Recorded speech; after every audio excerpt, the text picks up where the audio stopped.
Hi, you're with Scott Stewart and Peter Carr on LTV's The Research Channel. Pete, you blogged this week about the Apple experiment, and I was the guinea pig in that one. You were the guinea pig.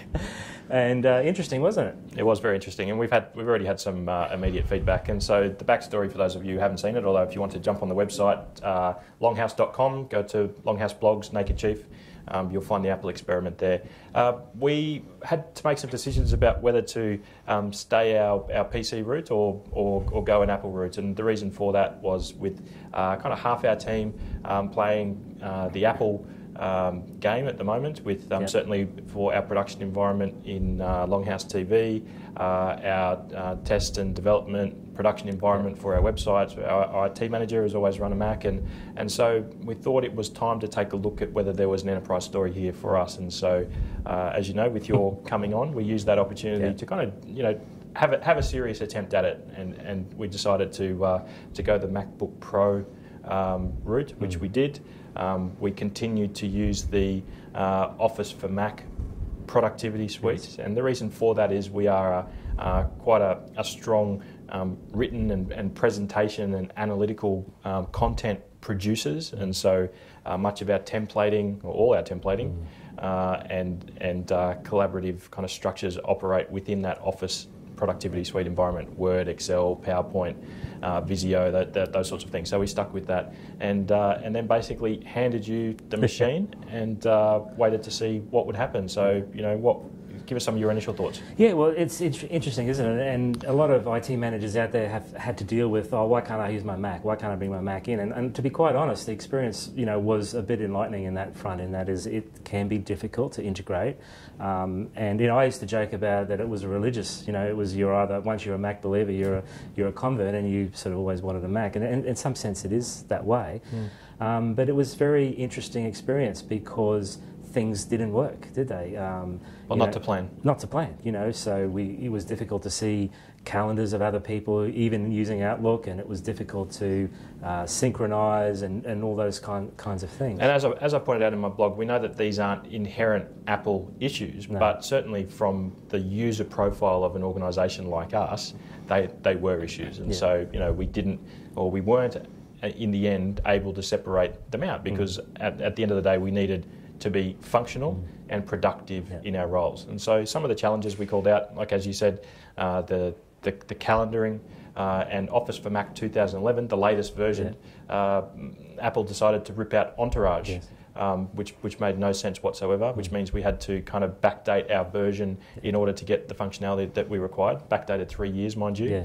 Another challenge was how our templates played out in the Mac environment, and we couldn't just figure out what some of the glitches were, but we couldn't replicate the problem outside of the Apple environment. And the big one, which is what caused you no end of dramas over a several week period, was this thing known as the asterisk bug, which has since been addressed by Microsoft in a global patch, but was kept very quiet. You had to hunt around on community boards for a long time before you found the answer to that one. So what was the asterisk bug? Yeah, well, it was an amazing bug, commercially available virus, I call it at the time, because I was pretty angry with it. But you would be in a well-formed document, randomly it would just turn to asterisks, rows and rows and rows of asterisks, just instant like that. And it was affecting a lot of people. Even put one of the universities, they put out a warning that said, thesis students, be careful, because we're noticing that students are losing their thesis because of this asterisk bug. And auto recover wouldn't work, and it was just dreadful. It kind of gives you that sense of, we get so used to using our computers, we get so used to our data always being there, and we all have stories, don't we, of when our data is not there and we go, whoops, I've just lost hours and hours of work. The whole user experience for that did really seem like, going back to the early 90s, it was in amazing. terms of, we expected our machines to fail. Even the operating systems we had back then, they fell over 3 times a day, and that's working for large multinational organisations. It was just the way things were, and that's the kind of experience we had. So it wasn't a happy hunting ground. So, but what we did hit on was we continued to look at it because we figured there had to be a way to make this work, and the answer was really in running a virtual image of a Microsoft environment on the Mac. Yeah. And in order to do that, we took a look at the VMware and the Parallels offering, and I think we decided Parallels Desktop version 6 now was the way to go. So it would require buying the MacBook Pro, buying a license for Parallels Desktop v6, or if you had a number of MacBook Pros, you could buy the server version, which would allow multiple users, obviously.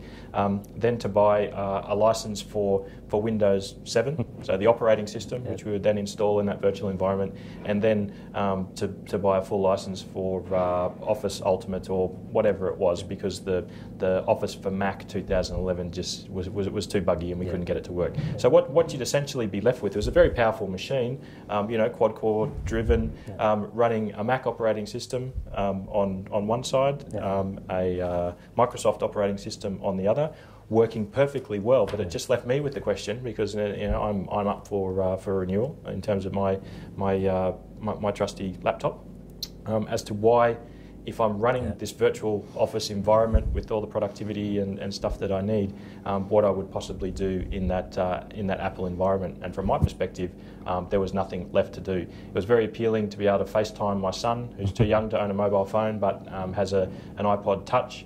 I love my iPad. I love my iPhone. I love the functionality, the immediate boot up and all these sorts of things, but it just wasn't enough as a productive employee to go that way. And the other thing that really tipped me over was our IT manager, a long time Mac aficionado, recently switched over to PC, and the reason for that was he spends most of his time ensuring that our production environment is capable of working in Windows-based browsers.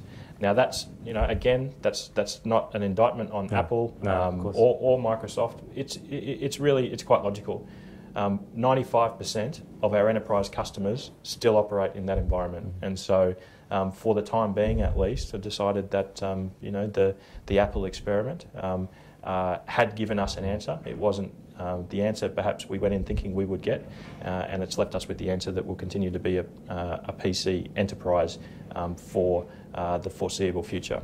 Now that foreseeable future is probably the next 3 to 5 years, at which point we'll be able to revisit it again, because by that stage I think these virtual desktop environments through cloud providers are really going to take away the buggy inter-operating system challenges we're seeing with the Mac and the PCs. And so at that point, when they're essentially just an internet browser, then we'll be looking for power and function and price. Yes. And I think on those 3 things, power, function, price, on a head-to-head basis, Apple's winning hands down. Yeah. And so, PC laptop manufacturers, be on notice that you've probably got 3 to 5 years to get to a better place in terms of basic spec functionality on your hardware equipment before time will be up.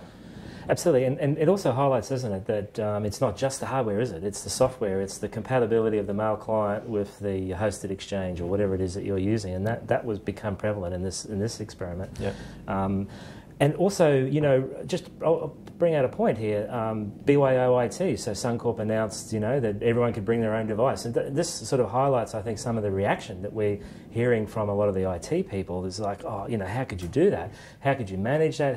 How are we going to be able to handle that? And this, I think, the experiences that we've had is the reasons why there's such a reaction to that. Yeah, and look, to the whole management in the enterprise space, Dell Case, KACE, is something that's come into the market, relatively recently, and Case is kind of a service management in the cloud, which does cater for enterprise Mac as well as the traditional PC. So we kind of, it's interesting. You've got Dell hedging their bets here.